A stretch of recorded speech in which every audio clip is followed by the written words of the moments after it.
Hi, Lake County 4-H virtual day campers. My name is Megan Mann, and I am the County Extension Director here at UF-IFAS Lake County Extension. So welcome to another module of our virtual 4-H day camp. Today, I'm going to be teaching you how to explore the wildlife that live in your own backyard, use a smartphone app to find out what they are and record your observation, and then also some steps to make your backyard even more inviting to wildlife. So the first step to discovering wildlife is paying attention. Oftentimes we are busy and we're moving quickly and we're not quiet, and we may not see all of the lives that exist around us. So what I want you guys to do first, just to get you in the right mindset for really paying attention, is in just a minute I'm going to have you pause this video, and I want you to go sit outside and close your eyes for 1 minute. You can set a timer. And I want you to just listen really carefully. I want you to listen for man-made sounds. I want you to listen for nature sounds. And I want you to think about everything that you're hearing. All right, go ahead and press pause.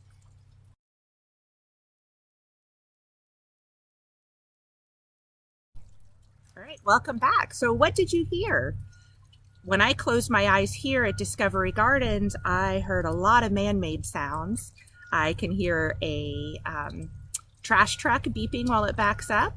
I can hear somebody using some equipment, maybe a mower in the distance. I can also hear the trickle of the fountain. And then when I listened really carefully, I heard some other things. I heard some birds. So I think I heard some hawks calling, and I heard a little songbird twitter. So all of these are signs of life that's around me. Now, we can't always hear the wildlife that are around us, so often we have to rely on our eyes. And again, if you slow down and really pay attention, you might be surprised at all you see. So your next assignment is to go outside and pick one area. So it could be a little section of your backyard, it could be a bush, it could be up against a wall. And I want you to, for just a couple of minutes, just look and see what comes across that area. So take a little notebook and paper, because you're going to want to record your observations, and just pay really close attention to see what you see. All right, go ahead and press pause, go back outside and use your eyes.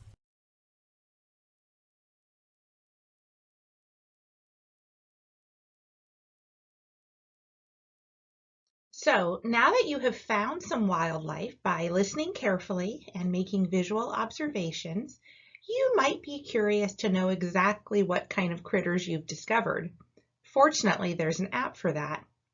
And now we're going to walk through how to download and use the app to identify some of your finds. The iNaturalist smartphone application is available for free download on both Android and iPhone operating systems, and you can find it by searching for it by name. Be sure that you have your parents' permission to download and use this app first. The iNaturalist app is a great way to record and organize your backyard observations. You can use your phone camera to capture images of your finds and then upload them to the iNaturalist app for identification. Your observation is then available for others in the iNaturalist community to view. The app itself can make some general suggestions for the type of critter you found, and then other users can weigh in to help you better identify it. Really good observations that have been correctly identified may even be used by actual scientists who are tracking wildlife populations all over the globe. If you get good at using iNaturalist, you can contribute to science in a really cool and meaningful way without ever leaving the comfort of your own backyard. All right, let's get started. Once you have downloaded the app and created a username and password, you can start to explore. A fun way to start is by clicking the tab to view nearby observations. This will show you what others in your community have already been observing. This screenshot shows you what iNaturalist users near Tavares have been observing recently. Do you recognize any of these critters? You might also notice that there are plant pictures uploaded, and that's because iNaturalist isn't just for animals and insects. It can also be used to identify fungi, wildflowers, trees, and other flora in your yard. Once you have explored a little, you may be ready to make your first observation. To do this, just navigate to My Observations and click the little green circle with the plus sign at the bottom right of your screen.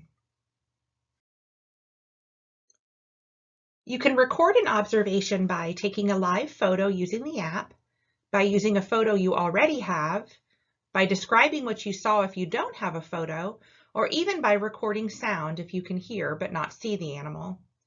Getting a good, clear, in-focus picture is probably the hardest part about using this app.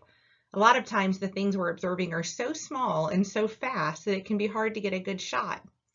This challenge is part of what makes exploring your backyard fun, though. Getting that perfect shot takes hard work and practice, but it's really quite thrilling when you get it right. My first observation was a spider. Now, I have to confess that I am not a big fan of spiders personally, but I do appreciate that they exist. They are a really important part of our ecosystem, and they eat insects that might otherwise really bug us. This spider shot was not easy to get. So it's important to remember that while you're getting these shots that you respect wildlife, don't disturb their habitat, and make sure to give them plenty of space. You also want to protect yourself and not get so close that you could get bitten. I normally practice very strict social distancing when it comes to spiders, but I did have to get a little close for comfort to get this shot. Once you have uploaded your photo, you can click on What Did You See to get some suggestions from the app. If there are no suggestions, or if you don't agree with this suggestion, you can write a description yourself. iNaturalist was able to identify the genus of my spider, and based on the photos that they provided, I think the app is probably right. The app also made possible suggestions about the species, but I'm not expert enough in spiders to make a choice, so I'll let my fellow iNaturalist users help with that. You can also record notes about your find here and indicate if it was something that was captured or cultivated versus something that you found in the wild. You can set your location preferences on this screen as well. To be on the safe side, it's a good idea to set your location visibility to obscured or private. Now that my observation has been uploaded, I can go back and check on it to see if anyone has commented or suggested an identification. And that is how you use the iNaturalist smartphone application. So keep practicing, you'll get better and better, and you may even be able to start identifying finds for other iNaturalist users in your community. Please share your observation photos in the comments section of this video, as I would love to see what you guys are exploring.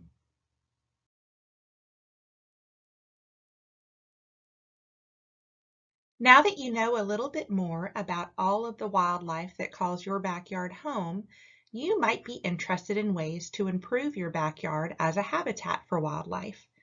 So these are 10 ways that the scientists at the University of Florida have come up with, and they are presented in no particular order. So no one way is more important than the others, and you can always start small. But the 10 ways are to limit your lawn, so try to replace just grass with other plants that make better habitats.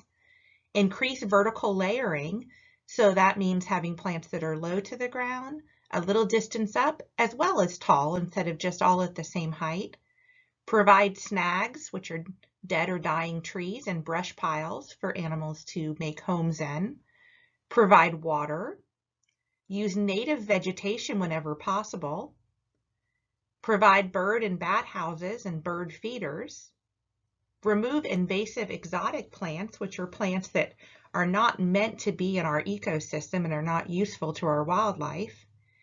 Manage your pets, like your dogs and cats, so that they don't go out and hunt the wildlife that's in your yard. Reduce pesticide use as much as possible. And then scale up. So once you get good at those things, keep trying to make your habitat bigger and more inviting. To learn more about each of these steps and get a little bit more in-depth instruction, you can visit edis.ifas.ufl.edu uw.edu/UW175 for a publication all about these 10 steps and ways to improve your backyard habitat.